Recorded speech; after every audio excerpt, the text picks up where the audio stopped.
Assalamualaikum warahmatullahi wabarakatuh. Bapak, Ibu, saudara-saudara sebangsa setanah air, pagi tadi saya telah memimpin rapat terbatas secara virtual tentang Undang-Undang Cipta Kerja bersama jajaran pemerintah dan para gubernur. Dalam undang-undang tersebut terdapat 11 klaster yang secara umum bertujuan untuk melakukan reformasi struktural dan mempercepat transformasi ekonomi. Adapun klaster tersebut adalah urusan penyederhanaan perizinan, urusan persyaratan investasi, urusan ketenagakerjaan, urusan pengadaan lahan, urusan kemudahan berusaha, urusan dukungan riset dan inovasi, urusan administrasi pemerintahan, urusan pengenaan sanksi, urusan kemudahan pemberdayaan dan perlindungan UMKM, urusan investasi dan proyek pemerintah, serta urusan kawasan ekonomi. Dalam rapat terbatas tersebut, saya tegaskan mengapa kita membutuhkan Undang-Undang Cipta Kerja.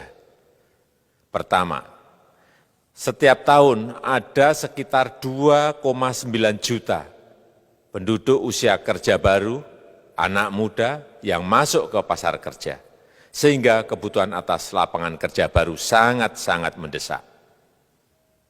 Apalagi di tengah pandemi, terdapat kurang lebih 6,9 juta pengangguran dan 3,5 juta pekerja terdampak pandemi COVID-19.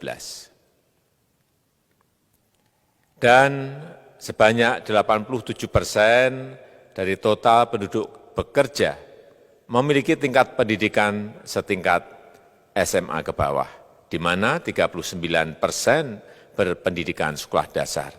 Sehingga perlu mendorong penciptaan lapangan kerja baru, khususnya di sektor padat karya. Jadi, Undang-Undang Cipta Kerja bertujuan untuk menyediakan lapangan kerja sebanyak-banyaknya bagi para pencari kerja serta para pengangguran. Kedua, dengan Undang-Undang Cipta Kerja akan memudahkan masyarakat, khususnya usaha mikro kecil, untuk membuka usaha baru. Regulasi yang tumpang tindih dan prosedur yang rumit dipangkas.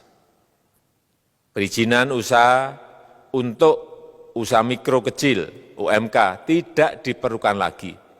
Hanya pendaftaran saja. Sangat simpel. Pembentukan PT atau perseroan terbatas juga dipermudah. Tidak ada lagi pembatasan modal minimum. Pembentukan koperasi juga dipermudah. Jumlahnya hanya 9 orang saja. Koperasi sudah bisa dibentuk. Kita harapkan akan semakin banyak koperasi-koperasi di tanah air. UMK, usaha mikro kecil yang bergerak di sektor makanan dan minuman. Sertifikasi halalnya dibiayai pemerintah, artinya gratis. Izin kapal nelayan penangkap ikan misalnya, hanya ke unit kerja Kementerian KKP saja. Kalau sebelumnya harus mengajukan ke Kementerian KKP, Kementerian Perhubungan, dan instansi-instansi yang lain. Sekarang ini cukup dari unit di Kementerian KKP saja. Ketiga, Undang-Undang Cipta Kerja ini akan mendukung upaya pencegahan dan pemberantasan korupsi. Ini jelas karena dengan menyederhanakan, dengan memotong, dengan mengintegrasikan ke dalam sistem perizinan secara elektronik, maka pungutan liar, pungli dapat dihilangkan.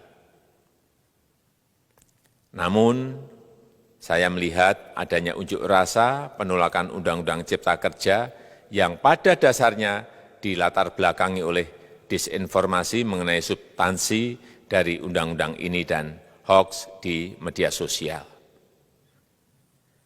Saya ambil contoh, ada informasi yang menyebut tentang penghapusan UMP, upah minimum provinsi, UMK, upah minimum kota kabupaten, UMSP, upah minimum sektoral provinsi. Hal ini tidak benar, karena faktanya upah minimum regional, UMR, tetap ada. Ada juga yang menyebutkan bahwa upah minimum dihitung per jam. Ini juga tidak benar.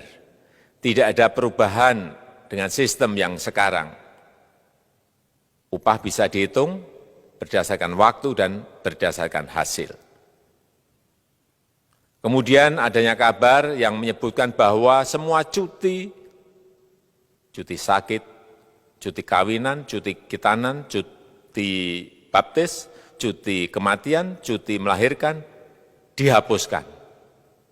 Dan tidak ada kompensasinya. Saya tegaskan juga ini tidak benar. Hak cuti tetap ada dan dijamin. Kemudian apakah perusahaan bisa mem-PHK kapanpun secara sepihak? Ini juga tidak benar. Yang benar, perusahaan tidak bisa mem-PHK secara sepihak. Kemudian juga pertanyaan mengenai benarkah jaminan sosial dan kesejahteraan lainnya hilang. Yang benar, jaminan sosial tetap ada. Yang juga sering diberitakan tidak benar adalah mengenai dihapusnya AMDAL, analisis mengenai dampak lingkungan.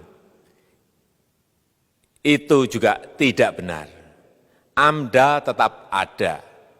Bagi industri besar harus studi AMDAL yang ketat. Tetapi bagi UMKM lebih ditekankan pada pendampingan dan pengawasan. Ada juga berita mengenai Undang-Undang Cipta Kerja ini mendorong komersialisasi pendidikan. Ini juga tidak benar. Karena yang diatur hanyalah pendidikan formal di kawasan ekonomi khusus, di KEK. Sedangkan perizinan pendidikan tidak diatur di dalam Undang-Undang Cipta Kerja ini. Apalagi perizinan untuk pendidikan di pondok pesantren. Itu tidak diatur sama sekali dalam Undang-Undang Cipta Kerja ini. Dan aturannya yang selama ini ada tetap berlaku. Kemudian diberitakan bahwa keberadaan bank tanah. Bank tanah ini diperlukan untuk menjamin kepentingan umum, kepentingan sosial, kepentingan pembangunan nasional, pemerataan ekonomi, dan konsolidasi lahan serta reforma agraria. Ini sangat penting untuk menjamin akses masyarakat terhadap kepemilikan tanah, kepemilikan lahan, dan kita selama ini tidak memiliki bank tanah. Saya tegaskan juga bahwa Undang-Undang Cipta Kerja ini tidak melakukan resentralisasi kewenangan dari pemerintah daerah ke pemerintah pusat. Tidak ada.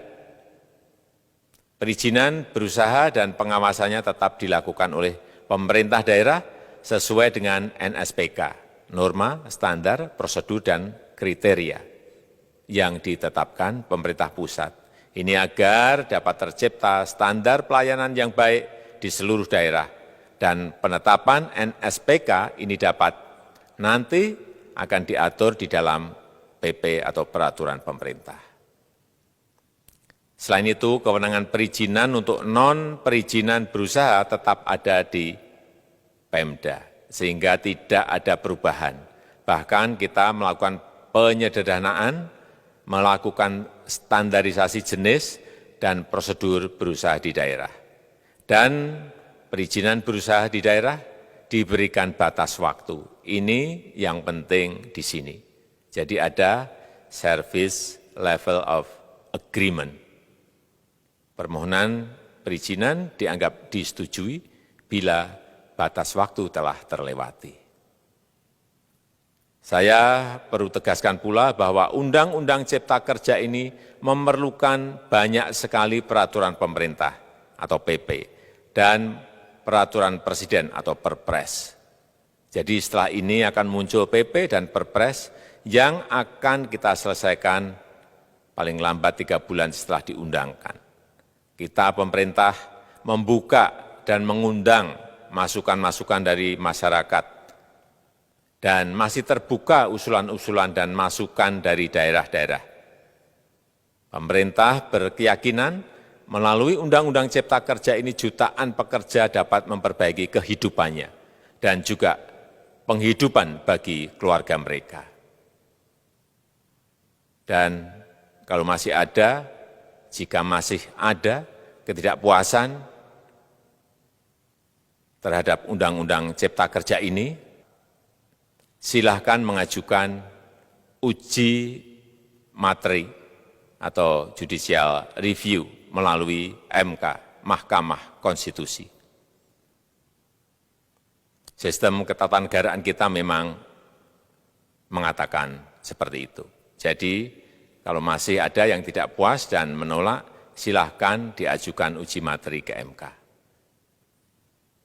Saya rasa itu yang bisa saya sampaikan pada kesempatan yang baik ini.